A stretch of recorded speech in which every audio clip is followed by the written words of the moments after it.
د پاکستان پر ضد د عبدالسلام ضعیف تازه څرګندونې. سلام ضعیف څنګه د پاکستان دوه مخی سیاست افشا کړ؟ تازه یې څه ویلي دي؟ جزئیات په ویډیو کې وګورئ او چینل سبسکرایب کړئ. لیدونکو السلام علیکم. په پاکستان کې د طالبانو پخوانی سفیر عبدالسلام ضعیف وایي چې پر پاکستان باندې هیڅ باور باید ونه شي. نوموړی وایي د خپل د یو افغان په صفت پر پاکستان یو ساعت هم باور نشي کولی. هغه د غراض په خپل څرګندونو کې زیاته کړې ده چې افغانان باید په هر چا باور ونه کړي او په سیاست کې خوش باوري ساده‌توب دی. بل لور ته بیا د طالبانو ویان ذبیح الله مجاهد له یوې نړیوالې رسنۍ سره په مرکه کې ویلي دي چې پاکستان کې اسلامي نظام شتون نه لري.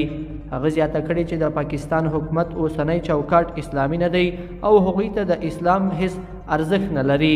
نوموړي په خپله مرکه کې ویلي دي چې پاکستانیانو ته پیسې مهمې دي او نور هیڅ د اسلام په کیسه کې نه دي. د یادونې وړ ده چې تېره ورځ د پاکستاني طالبانو تحریک یا TTP هم د پاکستان له حکومت سره یو میاشتنی هغه اوربند چې د افغان طالبانو په منځګړیتوب رامنځته شوی و پای ته ورساوه. TTP دا هم ویلي چې دوی پاکستان کې هم د افغانستان په څیر اسلامي حکومت غواړي او د دې لپاره به خپلو هلو ځلو ته دوام ورکوي.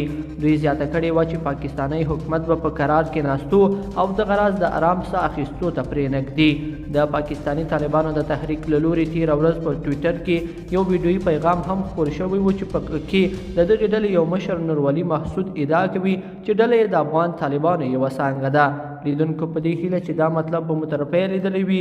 کومه ویډیو خوښه شوې ویډیو لایک کړئ او چینل سبسکرایب کړئ. تر بیا ښه وخت.